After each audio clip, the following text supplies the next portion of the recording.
You had 100 billion chances and ways to have avoided today, but you decided to spill my blood. You forced me into a corner and gave me only one option.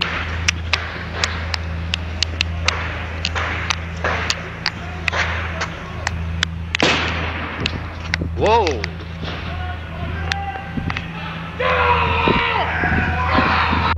This is what it looks like at the Cecil Hotel in LA. You can see officials surrounding a water tank. This morning, someone complained about the water pressure at the hotel. When a worker went to investigate, he found the body inside. Frustrated with the state police investigation into her disappearance, Mr. Murray is asking the governor to release all her case files, and he'd like the FBI to get involved in the investigation. If this is an emergency, please hang up now and dial 911.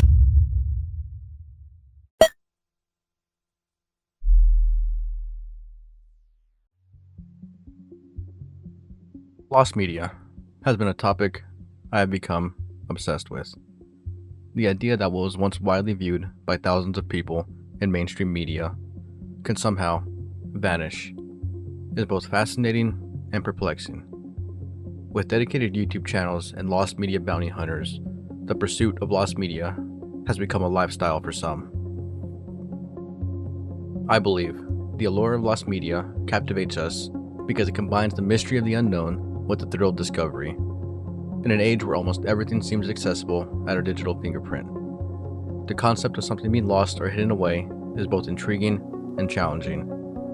It encourages a collective effort to piece together fragments of history, culture, and personal memories, making the pursuit of lost media a fascinating and highly engaging endeavor. But what happens when this lost media captures the worst moments of somebody's life?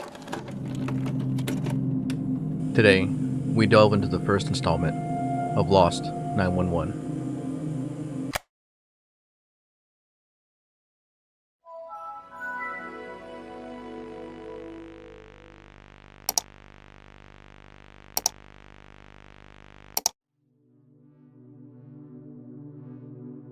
A young woman by the name of Maura Murray vanished in the backwoods of New Hampshire near the small town of Woodsville.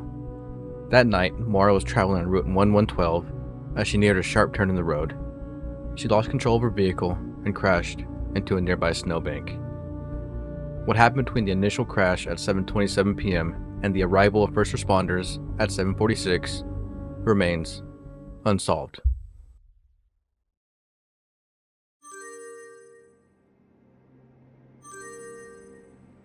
Earlier this morning, Maura fabricated an email to her professor, claiming there had been an unexpected death in the family and that she would not be attending class for a week. As the day continued, Maura's actions became more erratic. At 3:15 p.m., she got into her 1996 Saturn sedan and proceeded to a local ATM.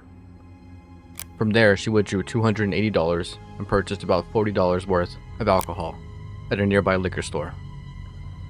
About an hour later, Maura left the town of Amherst and drove northbound, speculated to be heading towards the White Mountains in New Hampshire. Upon crashing her vehicle, there were 2 911 calls placed. Now, the first one at 7:29 came from a resident in a nearby home. This call goes as standard as any other call, with the caller given a brief description and an officer being dispatched. Just 1 minute later, a man named Butch Atwood came upon the crashed vehicle with Maura still inside. The two spoke briefly, with Butch offering to help Maura. She politely declined, stating she had already called AAA for assistance, but something that wasn't possible due to the lack of cell service in the area. Butch then proceeded back to his home, where he too called 911.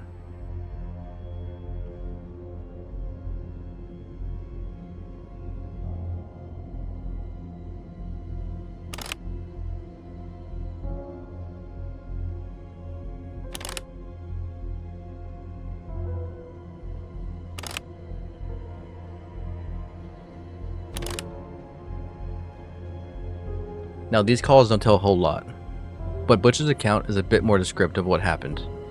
These calls, while short, can provide a bit of context and close a few minutes on Maura's timeline. With the release of these transcripts, there was scrutiny. the internet wondered why the actual 911 audio wasn't released. What's even more bizarre is that these calls were placed on February 9th, 2004. However, the transcripts weren't released until 2018. It's unclear why only the transcripts were released after such a long period. As for the audio, that's different. The audio may still contain shreds of evidence that haven't been fully cleared for release.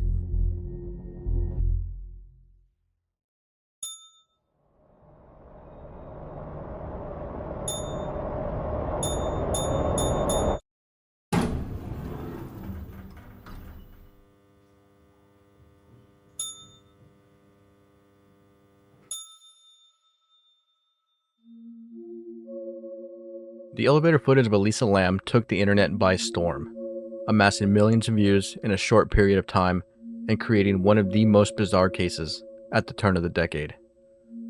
Elisa's case was so fascinating that media outlets across the world were invested. When the footage was first released, the body of Elisa Lam had yet to be found. Detectives working the case decided to release the footage in hopes that someone from the public could assist in their investigation. So the internet went to work and did what they do best. They created the most outlandish theories surrounding the disappearance of Elisa Lam. Some conspiracies going as far as even suggesting that Elisa was a biological weapon sent to reduce the homeless population surrounding Skid Row. Others speculated that the incident mirrored the plot of a movie called Dark Water, where a young girl falls into a water tank and is found dead from drowning. There were also theories that Elisa no-clipped out of this dimension into a variation of the backrooms.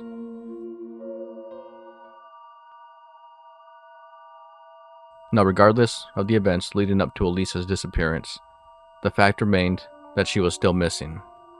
Elisa, a young student, decided to explore the world, and one of her stops was Los Angeles. Upon arrival, she checked into the Cecil Hotel on January 26, 2013. A few days later, Elisa did not check out of the hotel. Her parents became concerned with her whereabouts and requested a welfare check. Upon arrival, officers could not locate her. This prompted a missing persons investigation into the whereabouts of Elisa Lam. The police, media, and the internet were heavily invested in this case.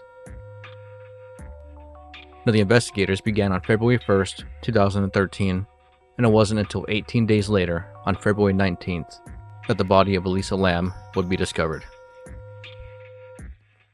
Tenants of the Cecil Hotel described their water pressure as very low, and the water coming from the pipes was almost like a black sludge.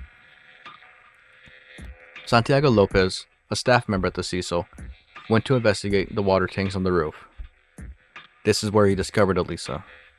She had been inside one of the tanks the entire time. Santiago reported his findings to the Cecil Hotel manager, Amy Price. Amy states that before calling the police, she called her mom to let her know about the media storm that was about to follow. Now, when Amy called the police, it's unclear if she called 911, the police station line, or one of the detectives directly, all of which have different avenues of recording retention. You see, when a 911 call is placed, that audio recording is given a retention period, dependent on the policy of the Los Angeles Police Department. If the police non-emergency line was contacted, there is a chance this call wasn't even recorded due to the sheer amount of calls received by the LAPD on a daily basis. Now, lastly, if Amy decided to call one of the detectives directly, it's almost certain that this call was not recorded. This means that from the initial discovery of the body by Santiago to the initial call, a considerate amount of time had passed. Santiago had to travel to find Amy, who then called her mom, and then called the police. Now, this doesn't look very well for Amy. You see, at this time, she was at the forefront of one of the biggest conspiracies, the elevator footage itself. This footage was provided to investigators by the Cecil Hotel, but there appears to be actual cuts in the footage.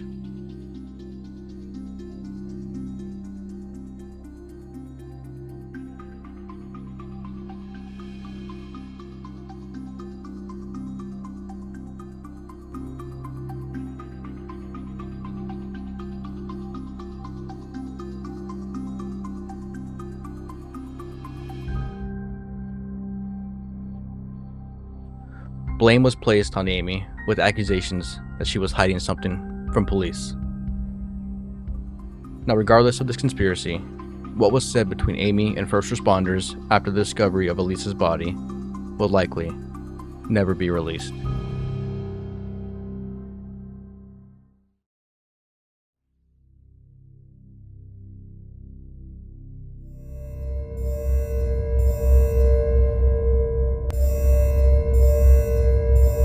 Intruder in the area. Lockdown. Lockdown. Please shelter in place.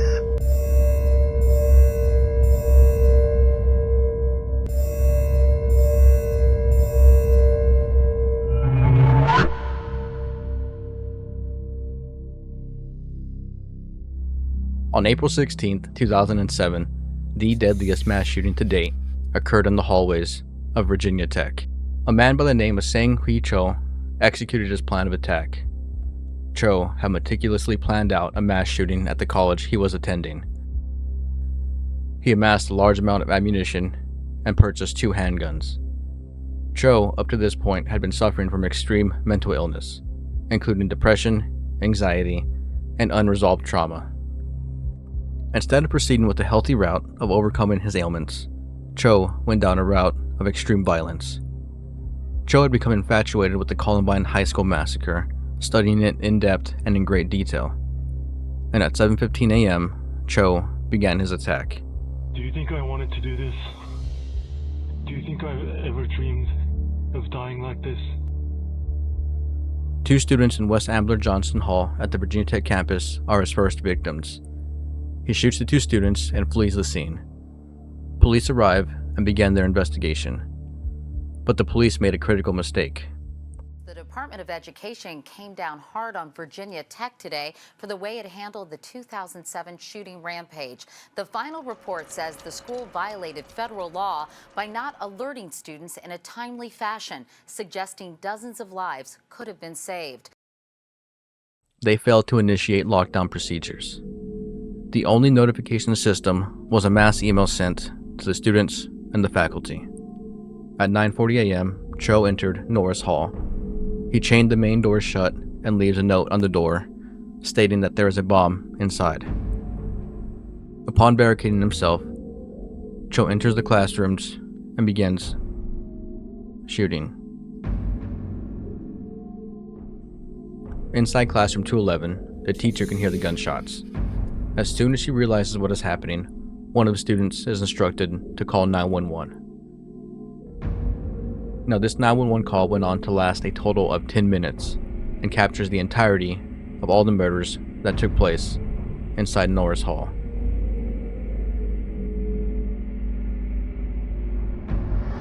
It's at this time that the students inside room 211 attempt to barricade the door with desks and various items. While doing so, Cho begins shooting through the door, striking multiple people and killing their teacher.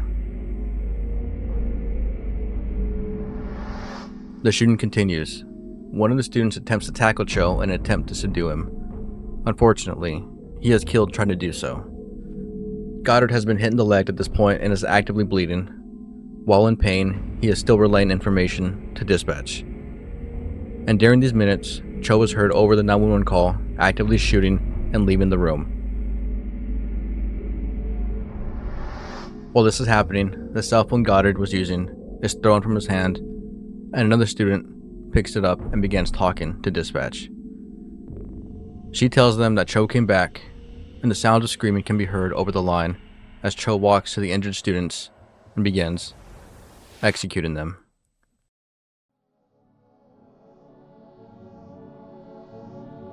The dispatcher tries to talk to the student and keep her calm, but she says she can't talk right now. Cho leaves the room again, and more shots continue to ring out in the distance of the phone. He re-enters for a 3rd time and continues to shoot. 8 minutes into the call, one last gunshot can be heard over the phone line. This is the final shot Cho took, ending his own life. At this time, the police have breached the entrance to Norris Hall and are trying to get into classroom 211, which is being blocked by the dead. The caller places the phone down, and the final noises coming from the phone line are that of the students who survived. moving the bodies of their fellow classmates so the police can get inside. And just a few seconds later, an officer could be heard saying, "Shoot her down."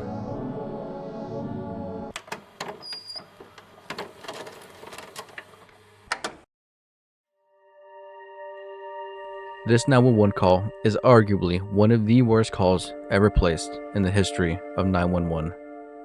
It captured every single gunshot within Norris Hall and every murder inside room 211. Goddard, the first student who called 911, has refused to listen to this audio, and Haas, the second student, does not want to talk about it. One of the responding officers described this audio as one of the most gruesome things he has ever heard. Now, parts of this 911 call were initially released to the media, but only portions of the transcript were broadcast. The portions that were released account for some of the worst parts of the 911 call. Since then, there have been a few Reddit threads surrounding this 911 call, with one as recent as 3 months ago.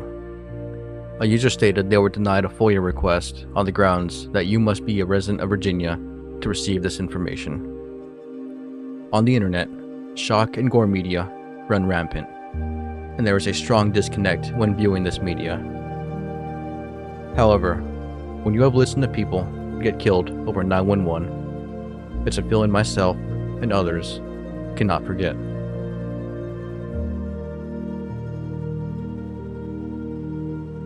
This case has been closed for some time now, and the families of those involved are still healing from this incident. The release of this call will not bring any good. The families should not be subjected to watching the internet pick apart the final moments of their loved one's life. And this media should remain lost forever.